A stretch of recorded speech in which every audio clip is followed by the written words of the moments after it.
Hi, Brad. Thank you so much for joining me in this interview. It is October, it's Mental Health Month.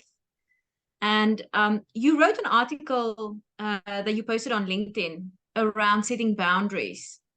And I really loved reading that. And that's why I wanted to have this interview with you. I thought that there were a few points that you raised that was very relevant to how we as small businesses run our businesses.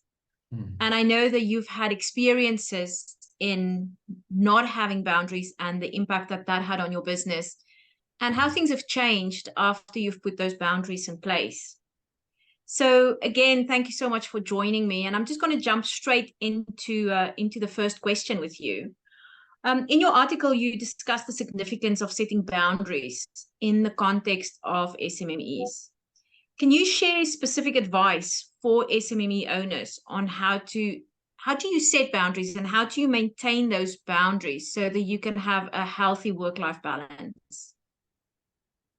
Yeah, I think it's such a great question, but thank you very much for having me. I really appreciate the opportunity. It's a huge passion because I think as SMMEs, we kind of never really get that balance right. You know, we sneak in an hour longer than where we should be. We start an hour earlier than what we want to. And it always kind of feels like we're working. And in the beginning, when you're starting your business, you believe that that is what you need to do to achieve success. So when you're talking about work-life balance, from my experience and the experience of the SMEs that I work with, it really starts in the beginning, defining exactly what amount of hours you're prepared to give up for your work and what are you doing in your personal time to switch off. So I think it's really important to create that boundary is literally clock in for work, work in a separate space, come sit at your PC or your computer or go into your office if you have one. But when you are finished, that switching off is difficult to do. So the advice that I would suggest there is create a daily routine.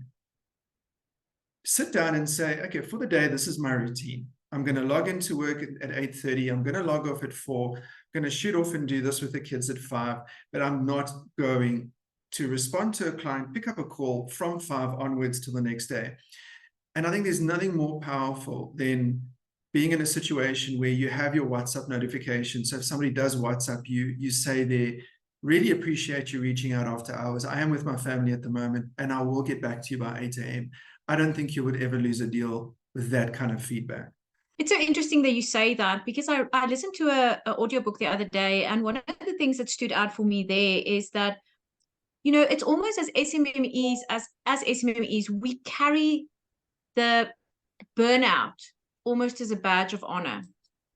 We kind of feel that if I haven't suffered from burnout in some shape or form, I'm not working hard enough in my Yeah. business. And when I read through your article, what really stood out for me is when you talked about boundaries, it wasn't boundaries with others. It was setting boundaries with ourselves.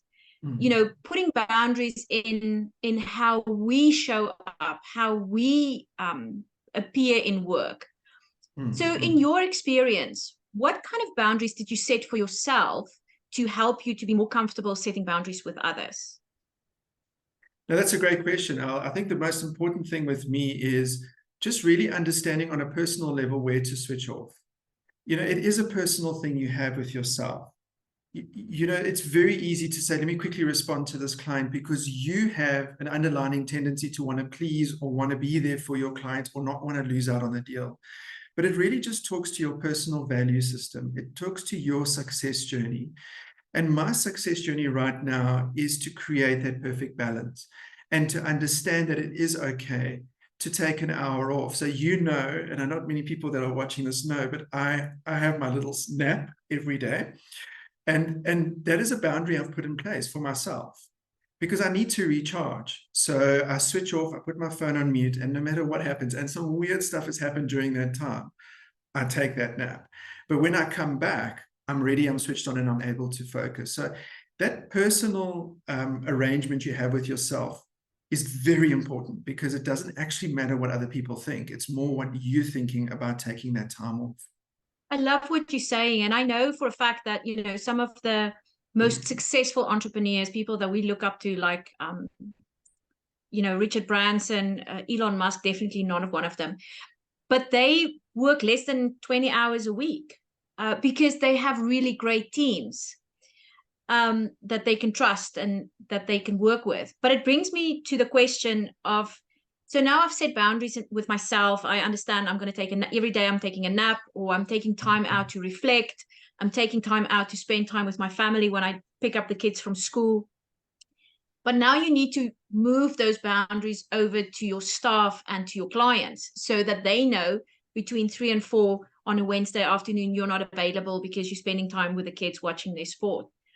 How do you do that while we as entrepreneurs and as small business owners fear that we will be seen as weak because we need to take time out, or that we are not taking business seriously because I'm prioritizing?